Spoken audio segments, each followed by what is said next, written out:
E aí, pessoal, vamos começar mais um episódio do podcast Os Sócios. Quem fala aqui é Bruno Perini, host do podcast. Estou, como sempre, com Malu Perini, minha esposa, host e rosto do podcast Os Sócios. Olá, pessoal, sejam bem-vindos Agora a falando mais de Argentina. podcast dos Sócios. Para quem não conhece a Argentina, a história da Argentina, melhor dizendo, é até curioso citar que a Argentina foi um país desenvolvido, um dos mais ricos do mundo no começo do século XX. Rica até no nome, né? A Argentina vem de Argentium, que é a prata na tabela periódica. E os europeus tinham um ditado lá atrás, quando queriam falar que alguém era muito rico, eles falavam, fulano é rico feito um argentino. Como que esse país que era tão próspero, muito à frente do Brasil no começo do século XX, era tido como os Estados Unidos, o Canadá do hemisfério sul, ele consegue se tornar agora um país tão pobre?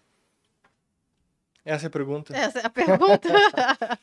Eu diria, para começar, eu resumiria em populismo, estatismo e ideias econômicas fracassadas, que nunca deram certo, seguem dando errado, mas os argentinos não conseguem superar essa maldição do seu passado, que não é de agora. Quando a gente analisa a história argentina, eu diria que a derrocada da Argentina inicia lá na década de 30 com Perón, com aquelas políticas de realmente foram 40 anos praticamente depois da década de 30, onde o mote foi Estado como promotor do crescimento, vários setores nacionalizados, petróleo e gás, setor bancário, setor industrial, ferrovias.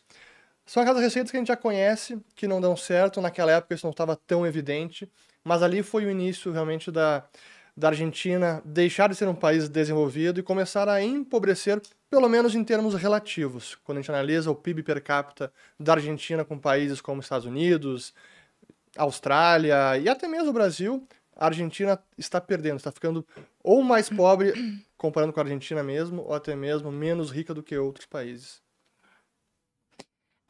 Você citou muito bem, Fernando, a questão do peronismo, né? Porque antes da década de 30, pelo fato da Argentina ter sido um país rico, na verdade, a Argentina era responsável por mais de 50% do PIB per capita da América Latina. Tinha mais reservas de ouro do que a própria coroa britânica. Então, assim, a gente está dizendo aqui sobre uma realidade que talvez fique imaginável, né? E aí tinha muito investimento estrangeiro, tinha muita abertura, até porque foi nessa época, né, que teve muito investimento em infraestrutura, ferrovias, a questão acadêmica era uma referência. Alguns ainda dizem que hoje e depois veio o peronismo, né? Lembrando que a Argentina também passou por vários golpes de Estado, resultando em 5 ditaduras, e o Perón foi um dos que conseguiu subir no poder através de algumas revoltas dessas, e ele começou ali a quebrar tudo isso, a estatizar, a expulsar empresas estrangeiras, a fechar o país, e consequentemente ali a gente já sabe que entrou a parte também do sindicalismo. Ele tem muita identificação com a Itália fascista, o Japão fascista, até mesmo com a Alemanha nazista, no sentido das ideias socialistas que ele teve, da questão trabalhista, aumento de sindicato. Então, tipo, de 1940 para 1950, a quantidade de sindicatos ali foi de 400 mil para 3 milhões. Uma coisa, assim, inimaginável. A gente sofre aqui com em torno de 5 mil. 3 né? milhões de sindicatos? Sim. Inimaginável. Então, assim, ele veio e quebrou tudo isso.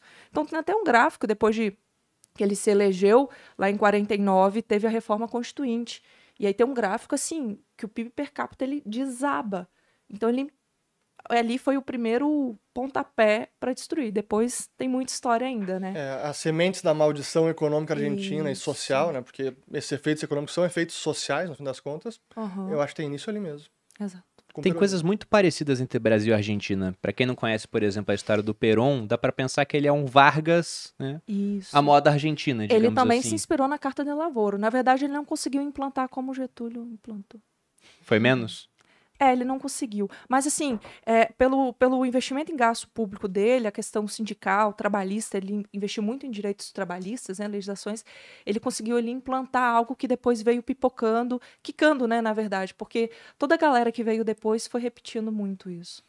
E aí teve muita troca também. É engraçado que, se você analisar a parte histórica, entra e sai presidente e eles meio que tira do lugar, coloca no lugar. todo mundo que entrava, inclusive os que se diziam mais... Não, né? Acho que o Macri foi o que mais chegou perto dessa questão liberal. Não que tenha sido de fato. Mas não reduziu o gasto, não conseguiu privatizar muita coisa, enfim. E quando alguém privatizava, vinha outro e estatizava. Ficava um ping-pong, assim. Mas esse dado de